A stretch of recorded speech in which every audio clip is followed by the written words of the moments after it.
제가 최근에 재미있는 이야기를 들었습니다. 제가 듣는 재미있는 얘기들은 주로 우리 할머니 권사님들께 듣는 얘기들입니다. 그래서 젊은 사람들은 괜히 기대하시면 안 되고요. 요즘에는 왜 나이 구분하기가 참 어렵잖아요. 연세가 드셔도 너무 이렇게 잘하고 다니시기 때문에 정말 나이 분별하기가 어렵습니다. 잘 이렇게 하고 다니셔서 게다가 이제 마스크까지 끼니까 정말 구분이 안 되는 거예요. 근데 사람들이 모였을 때 나이 구분하는 법, 제가 이게 얘기를 들었습니다. 이렇게 사람들이 여기저기 모였을 때 얘기하는 거 들어보면 아이들은 주로 어떤 얘기를 합니까? 아이들은 모이면 게임 얘기나 연예인 얘기들을 주로 하고, 우리 청년들은 모이면 남친 얘기, 여친 얘기, 취업 얘기들 주로 하고, 요즘에는 또 청년들도 주식 얘기도 많이 한다고 하는데 어쨌든 그런 얘기들 하고요. 자녀를 둔 젊은 사람들, 부부들은 아무래도 관심사가 자녀들이니까 아이들 얘기들을 주로 많이 하는 겁니다. 자, 그런데 연세가 드신 분들은 모였다 하면 이 얘기를 한다는 거예요. 무슨 얘기일까요? 네? 무슨 얘기요? 모였다 하면 건강 얘기를 한대. 건강 얘기.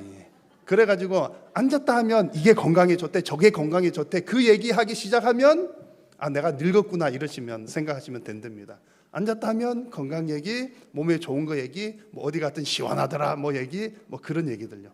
그래서인지 저희 어머니께서 아들에게, 제 큰아들이거든요. 얼마나 귀한 큰아들입니까?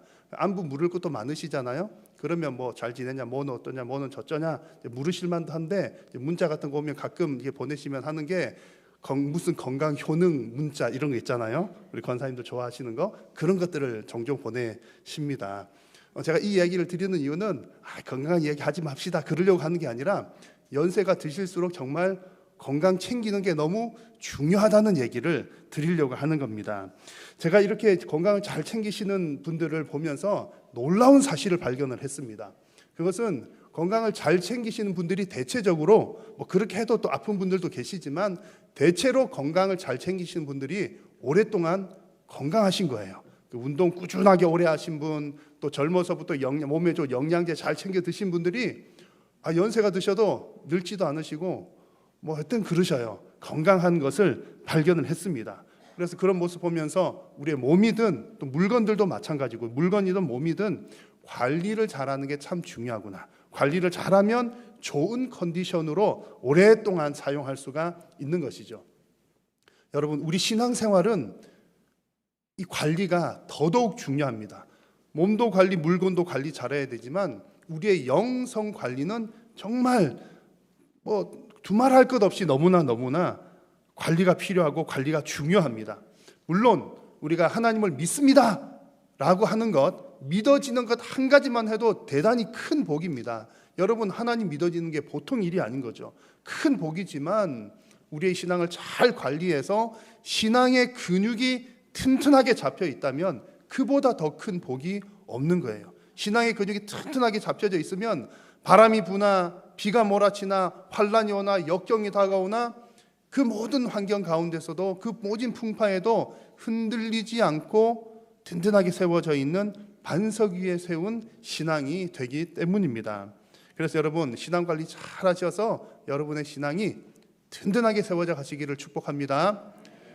신앙 관리 잘하는 첫 번째 비결은요, 가장 기초적인 것은 오늘 광고 드린 것처럼 성경 읽고 말씀 읽고 기도하는 것. 말씀과 기도가 가장 기본입니다. 내가 하나님 믿습니다 그러면서 매일 성경 한 절도 안 읽는데 하나님 믿습니다 그러면 조금 부끄러워하셔도 괜찮아요.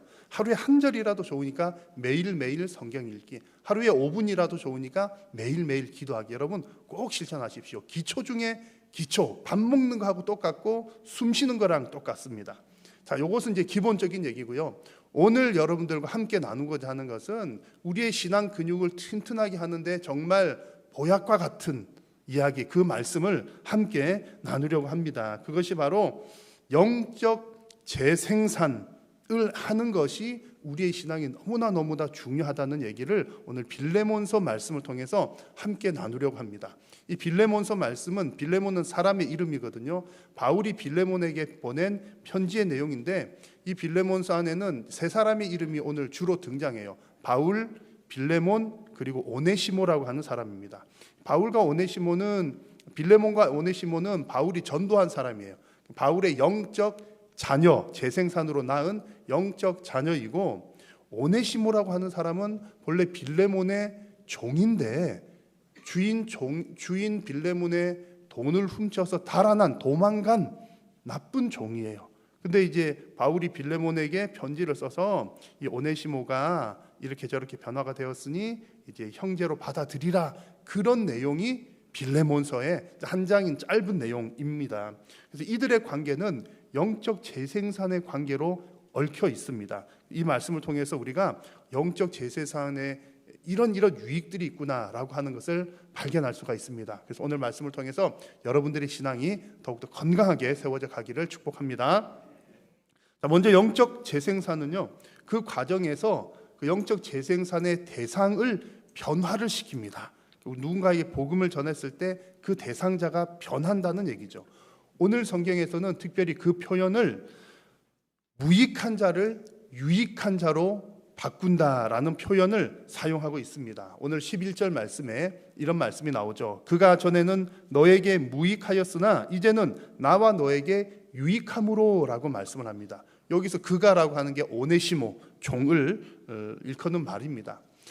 사람을 무익하다 유익하다 이렇게 평가하는 것은 참 조심스러운 일입니다만, 그 사람이 워낙 사람 존재 자체가 하나님 피조물로 존귀하기 때문이죠. 그래서 뭐 유익하다 무익하다 이렇게 말하기는 참 어렵지만, 존재 자체로는 어렵지만 기능적인 면에서는 유익할 수도 있고 무익할 수도 있습니다.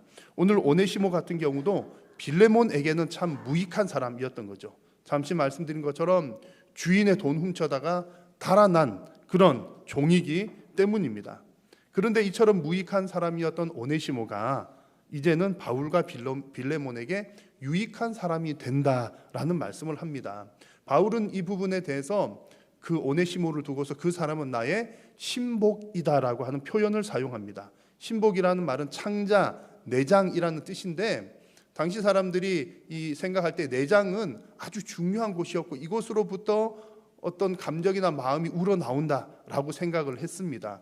그래서 바울이 말할 때 오네시모는 내 신복이다라고 하는 말은 그는 내 내장처럼, 특별히 나의 심장처럼 아끼고 소중하게 여기는 내 사람이다라고 하는 그런 뜻입니다. 그래서 바울은 빌레몬에게 편지를 하기를, 전에는 너가 나를 도와주었지만 이제는 이 오네시모가 나를 돕는 사람이 되었으면 좋겠다, 이런 이야기를 하는 것이죠. 그만큼 오네시모가 지금 무익한 사람에서 유익한 사람으로 변화가 되었다는 얘기입니다. 자, 그러면 여러분, 주인의 재산을 훔쳐서 달아난 이 무익한 오네시모가 어떻게 이렇게 유익한 사람으로 변화가 되었습니까? 너무나 명확한 대답은 예수 그리스도의 복음의 능력 때문입니다. 여러분, 사람을 변화시키는 힘은 오직 예수 그리스도의 복음에 있는 줄로 믿습니다. 지난번 사도행전 말씀을 나눌 때 그런 내용들을 살펴보았습니다. 이 당시에 지금 바울은 로마에서 재판을 받기 위해서 가택연금과 비슷한 상태에 있었다. 그 얘기 여러분 기억나시죠? 지금 오늘 이 빌레몬서의 배경도 그 때가 되는 겁니다. 바울은 로마에 있는 동안에 자유롭게 나다닐 수는 없었지만 오는 사람은 자유롭게 맞이할 수가 있었습니다. 그래서 아침부터 저녁까지 찾아오는 사람들에게 복음을 전했다라고 합니다. 이 시기에 오네시모는 주인인 빌레몬의 돈을 훔쳐서 달아난 걸로 보입니다. 로마로 달아난 거죠. 그래서 오늘 18절 말씀에 보면 그가 만일 너에게 불의를 행한 것이 있거든, 혹은 너에게 빚진 것이 있으면 이라는 표현을 보면, 이 오네시모 종이 주인 빌레몬의 뭔가를 훔쳐서 갔구나라는 것을 알 수가 있는 겁니다. 그렇게 달아난 오네시모는 로마로 가게 된 것 같고, 로마에서 바울을 만나서 복음을 듣게 된 겁니다. 그래서 바울이 하는 표현이, 오네시모는 내가 갇힌 자 중에서 낳은 나의 아들이다 라고 이야기를 하는 겁니다. 나의 영적 자녀다라는 얘기죠. 바울이 갇힌 상태에서 복음을 전하고 회심한 사람이라는 얘기입니다. 영적 재생산의 결과로 얻은 사람이죠. 복음을 듣고서 이 사람이, 무익했던 사람이 유익한 사람으로 바뀌었다는 얘기입니다. 여러분, 바울의 말빨 때문에 바뀐 것이 아니라 바울이 전한 예수 그리스도의 복음의 능력이 오네시모를 변화시켰습니다. 그래서 여러분, 영적 재생산이라고 하는 것은 오직 복음의 능력을 통해서 일어납니다. 그 과정에서 복음이 사람을 변화시키는 거죠. 만약 여러분들이 오늘 예배 참여하고 뭐 이렇게 하는 중에 이제 오계강이라는 목사가 설교를 하잖아요. 그러면 야, 오계강 목사가 말을 잘해서 내가 변화되었구나, 뭐 했구나, 바뀌었구나, 무슨 복을 받았구나, 그것이 아니라 설교자를 통해서 전해지는 예수 그리스도의 복음의 능력이 있어서 그 복음이 우리의 삶을 변화시키고 삶을 변화시키며 무익한 사람을 유익한 사람으로 변화시키는 것입니다. 오늘 말씀에서 오네시모만 이렇게 변화된 것이 아닙니다. 빌레몬도 무익한 사람이었으나 유익한 사람으로 바뀐 사람입니다. 왜냐하면 원래 빌레몬이 부자이기는 했지만 여러분, 부자라고 다 유익한 것 아니잖아요. 특히 하나님 앞에서 하나님은 돈이 없으신 분도 아니고 돈이 필요한 분도 아니신데 우리가 아무리 재물이 많은들 그것이 하나님 앞에 유익하지는 않습니다. 그러나 이 빌레몬이 복음을 듣고 예수님 믿고 변화됨으로 하나님의 일꾼이 되었을 때 그가 이제는 무익한 자에서 유익한 사람으로 변화가 된 겁니다. 그래서 이 빌레몬은 골로새 교회의 지도자가 되었던 것이죠. 여러분, 빌레몬만 바뀐 것도 아니에요. 지금 편지를 쓰고 있는 바울 역시 마찬가지입니다. 바울도 하나님 볼 때는 얼마나 무익한 사람이었습니까? 무익한 정도가 아니라 예수님 믿는 사람 핍박하고 박해하고 그랬던 대단히 무시무시한 사람이었습니다. 그런데 그가 다메섹으로 가는 길에 예수 그리스도를 만난 이후에 그의 인생이 변화되고 무익한 자에서 유익한 사람으로 변화가 되었습니다. 여러분, 저와 여러분들도 오늘 예배하는 우리 모두도 예수님 때문에 유익한 사람이 된 줄로 믿습니다. 내가 뭐 잘나서 그런 것이 아니라 복음이 나를 변화시켰고 내가 하나님 말씀을 믿고 순종하고 뭐든지 하나님 말씀대로 하려고 할 때에 우리의 인생 자체가 하나님 앞에서 존귀한 인생, 유익한 인생인 줄로 믿습니다. 그래서 우리가 또 다른 영적 자녀를 낳을 때에, 영적 재생산을 할 때에 그것은 그 사람의 영혼을 구원하는 일이기도 하지만 기본적으로는 그 영혼을 구원하는 일이지만 또 오늘 말씀에 비추어서 볼 때는 무익한 그 사람을 이제는 유익한 사람으로, 하나님 앞에서 유익한 사람이요 사람들 사이에서 유익한 사람으로 변화시키는 일인 것입니다. 그래서 영적 재생산은 무익한 자를 유익한 사람으로 변화시키는 능력이 있습니다.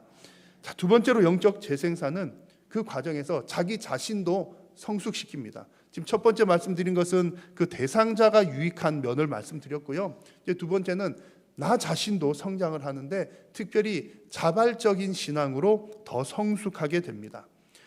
본래 신앙생활은 약간 피동적인 면이 있습니다. 수동적이라고도 표현할 수가 있겠고요. 왜냐하면 신앙생활의 좀 기본 원칙이 이런 것입니다. 하나님께서 가라 그러시면 가는 거고 멈추라 그러시면 멈추는 겁니다. 그게 신앙생활의 기본입니다. 근데 이것이 그래서 좀 수동적인 측면이 있습니다만 그런데 이것이 하나님께서는 우리를 로봇처럼 부리려고 하시는구나 이렇게 생각해서는 안 된다는 겁니다.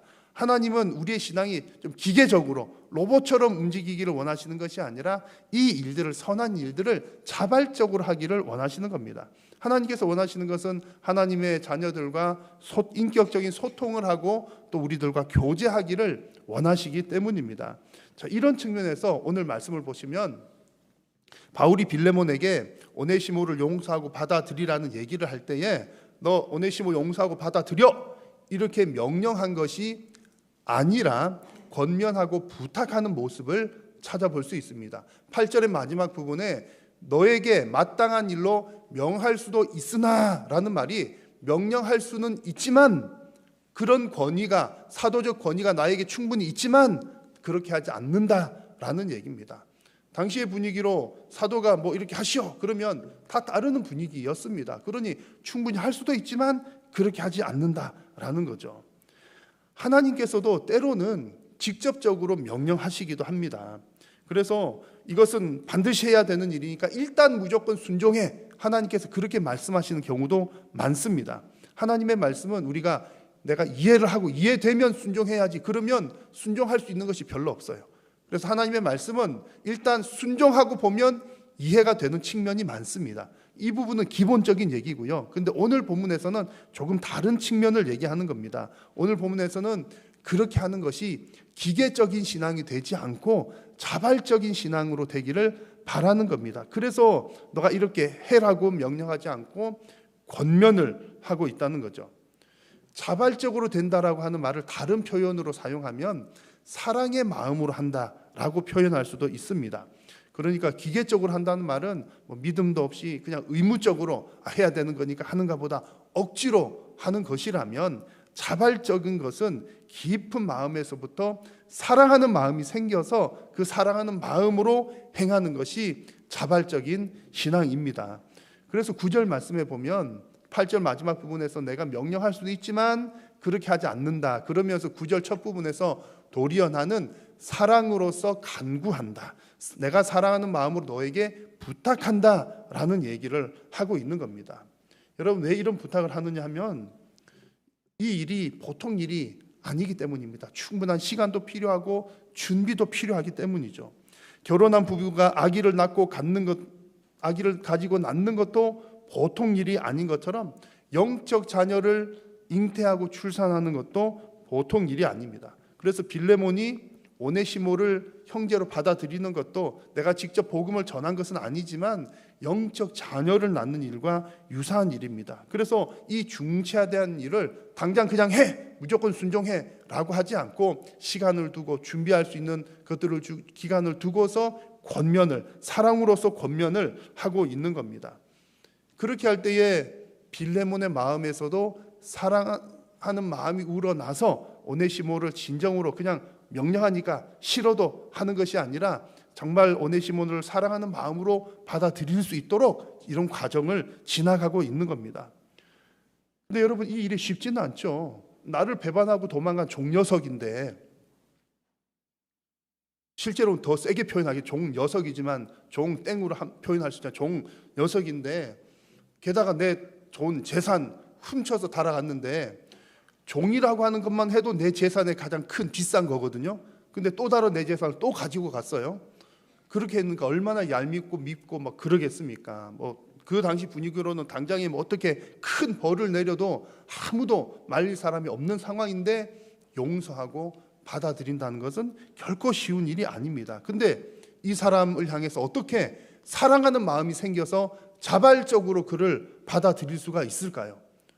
오늘 바울을 통해서 주시는 하나님 말씀을 보면 아주 중요한 포인트가 등장합니다. 19절 말씀인데 같이 한번 읽어보겠습니다. 나 바울이 친필로 쓰노니 내가 갚으려니와 내가 이외에 내 자신이 내게 빚진 것은 내가 말하지 아니하노라. 아멘. 무슨 얘기냐면요, 지금 이제 제가 바울이면 빌레몬에게 얘기를 하는 겁니다. 내가 너한테 명령할 수도 있지만 명령은 아니야. 내가 사랑하는 마음으로 이야기를 하는데 라고 하면서, 근데 사실 너도 나한테 빚졌잖아. 이 얘기를 은근히 이렇게 부각을 시키는 겁니다. 강조를 하는 거죠. 너도 나한테 빚진 것 있잖아 라는 것을 지금 강조를 하는 거예요. 여러분, 빌레몬이 바울에게 무슨 빚을 졌을까요? 잘 아시는 것처럼 빌레몬은 바울에게 복음의 빚을 졌습니다.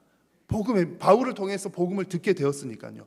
이 말을 다른 말로 하면요, 지금 바울은 빌레몬에게 생명줄을 던져준 거예요. 바울이 빌레몬에게 생명을 준 것은 아니지만 그 생명은 예수 그리스도를 통해서 주어진 것이지만 예수 그리스도라고 하는 생명줄을 바울이 빌레몬에게 던져준 겁니다. 그러니 예수님도 너무나 고맙고 가장 감사한 일이지만 생명줄 던져준 바울에게도 큰 빚을 진 것이죠. 그래서 지금 바울이 이 사실을 부각을 시키고 있는 겁니다. 그래서 빌레몬에게 당장 그렇게 해라고 말하지 않고 너도 빚진 것 있잖아, 한번 생각해봐 라고 하면서 빌레몬으로 하여금 그 마음 가운데서 내가 이미 받은 은혜를 생각하게끔 그 시간을 주고 있는 겁니다. 여러분, 하나님께로부터 받은 은혜를 생각하다 보면 나에게 잘못한 그 어떤 사람, 하나님께로부터 받은 그 사랑을 생각하면 나를 미워하는 그 어떤 사람도 용서할 힘이 생기는 줄로 믿습니다. 하나님의, 내가 그 사람 사랑하는 방법이 사랑해야지, 사랑해야지, 사랑해야지, 정말 사랑해야지 한다고 살아가는 마음이 생겨지는 거 아니라 하나님께서 나를 사랑해 주신 것을 묵상하고 생각하다 보면 얄미웠던 그 사람, 나를 괴롭혔던 그 사람도 사랑하는 마음이 생겨나게 된다는 이야기입니다. 이런 과정에서 생겨난 자발적인 신앙이 성숙한 신앙입니다. 그러니까 억지로 하는 게 아니라 그래, 내가 예수님 생각해서 내가 받은 은혜가 이렇게 크니까 나도 저 사람 받아들이고 해야지, 자발적으로 하게 된다는 것이죠. 그래서 이것은 14절에 나오는 표현처럼 억지같이 되지 않고 자의로 되게 하려 함이라. 이것이 바로 하나님의 마음입니다. 하나님께서 저와 여러분들을 향해서 원하시는 것이 너희들이 받은 은혜 생각하면서 자발적으로 이 일을 하기 원한다는 것입니다. 여러분, 육신적으로도 자녀 낳는 과정이 많이 힘들고 어렵지만 자식을 낳고 기르면서 부모가 성장합니다. 마찬가지로 영적 자녀를 낳고 기르는 것도 참 힘든 일이지만 영적 자녀를 낳고 기르면서 그 사람의 신앙이 성장합니다. 특별히 이 과정 가운데 오늘 주어진 표현대로 하자면 자발적인 신앙, 사랑하는 마음으로 자발적으로 하는 성숙한 신앙으로 자라나게 되는 것입니다. 여러분, 교회 공동체도 마찬가지입니다. 우리 개인적으로는 내가 아무개에게 복음 전하고 전도하는 일이지만 이것이 영적 자녀를 낳는 영적 재생산인데 교회 공동체도 그런 일을 하는 겁니다. 교회 자체가 어디 나가서 뭐 전도하거나 그렇게 하는 것은 아니지만 교회가 행하는 영적 재생산의 일들은 말씀드린 적이 있습니다만 목사를 세우는 일, 선교사를 파송하는 일, 그리고 교회를 세우는 일 등입니다. 이런 일들은 개인이 할 수 없어요. 뭐 특별한 경우는 하지만 개인이 제가 목사를 세운다거나 제가 개인적으로 선교사를 파송하거나 제가 개인적으로 교회를 세우는 것이 아니라 교회 공동체가 하는 일이라는 겁니다. 교회도 이와 같은 영적 재생산을 할 때에 여러 가지 힘들고 어려운 점들이 많습니다. 뭐 여러 가지 관계의 문제부터 해서 재정의 문제 등등 힘들고 어렵지만 교회가 그 일을 감당할 때 정말 성숙한 신앙이 되고 또 교회가 실제로 그런 일을 할 때에 하나님께서 놀랍도록 부어주는 그 은혜들을 체험하게 되는 것입니다.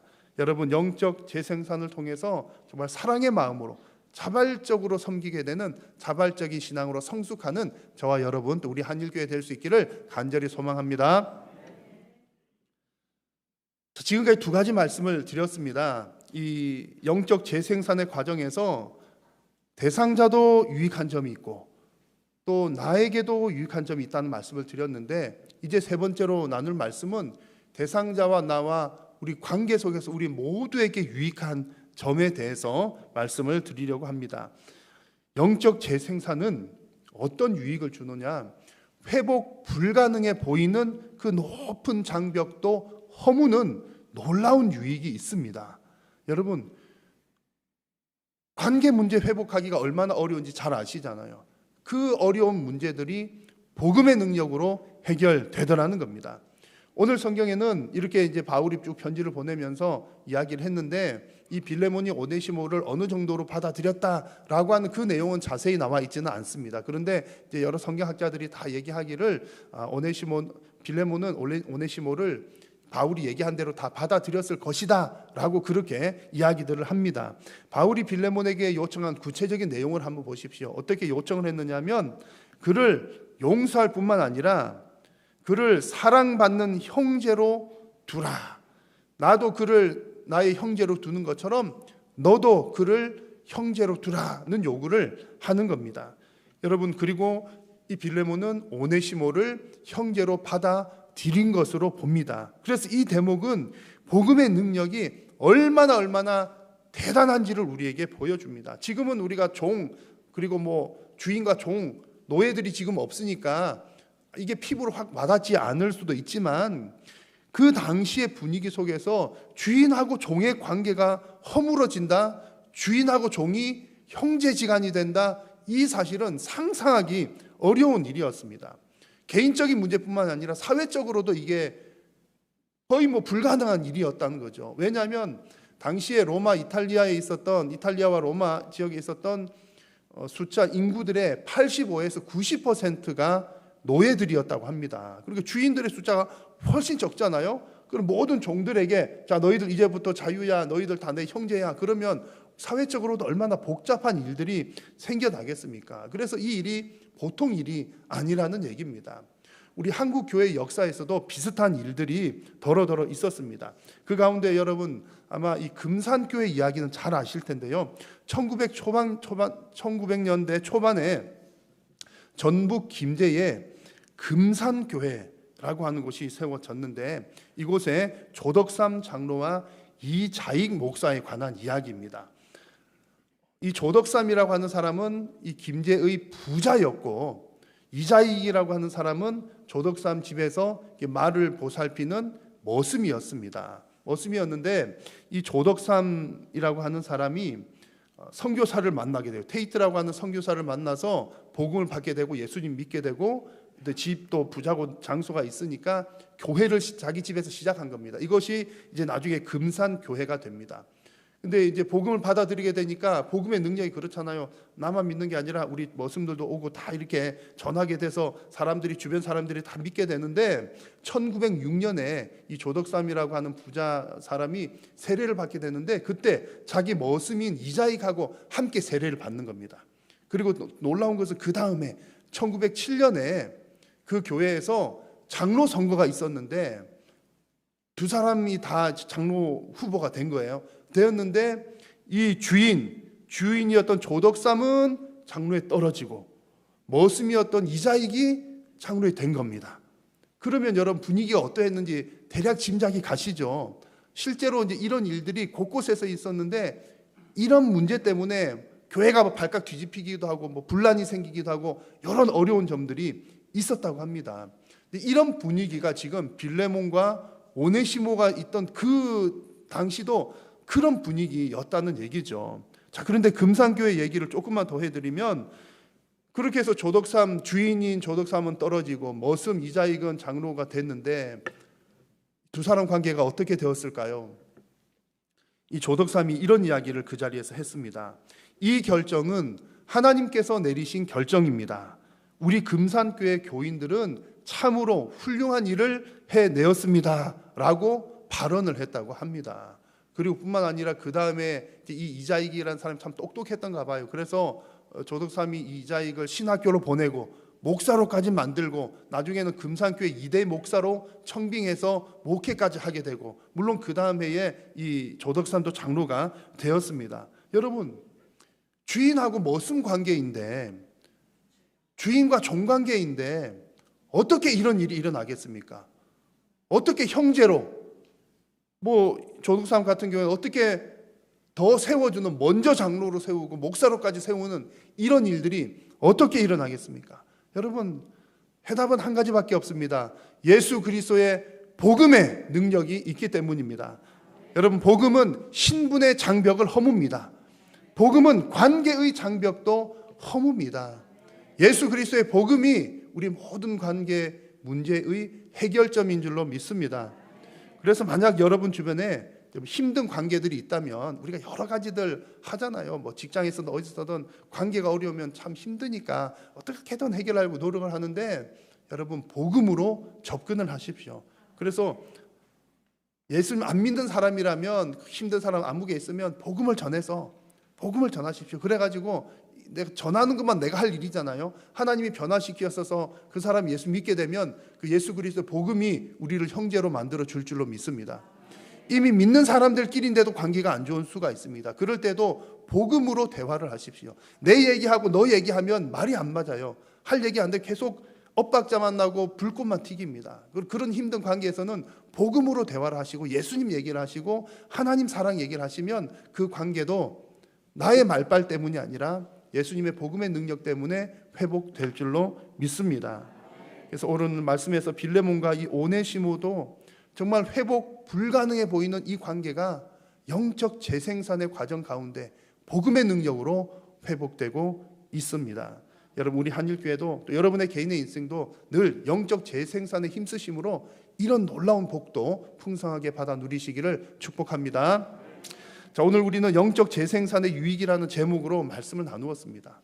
영적 재생산은요, 복음이 전해지는 그 현장에서는 전하는 자나 받는 자에게 유익한 점들이 많습니다. 정말 놀라운 것은 그 도무지 불가능해 보인 그런 관계들도 복음의 능력으로 풀어질 수가 있습니다.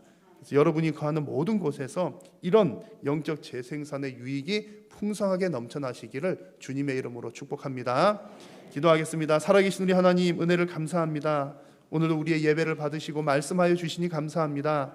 하나님, 우리 한일교회가, 우리 모든 성도들이 영적 재생산, 참 부담스러운 일이지만 영적 자녀를 낳는 일에 늘 힘쓰므로 우리 자신과 또 대상자들과 우리 모두들에게 하나님께서 주시는 영적인 부유함과 풍성한 은혜들을 충만하게 누리게 하여 주옵소서. 예수님의 이름으로 기도드립니다.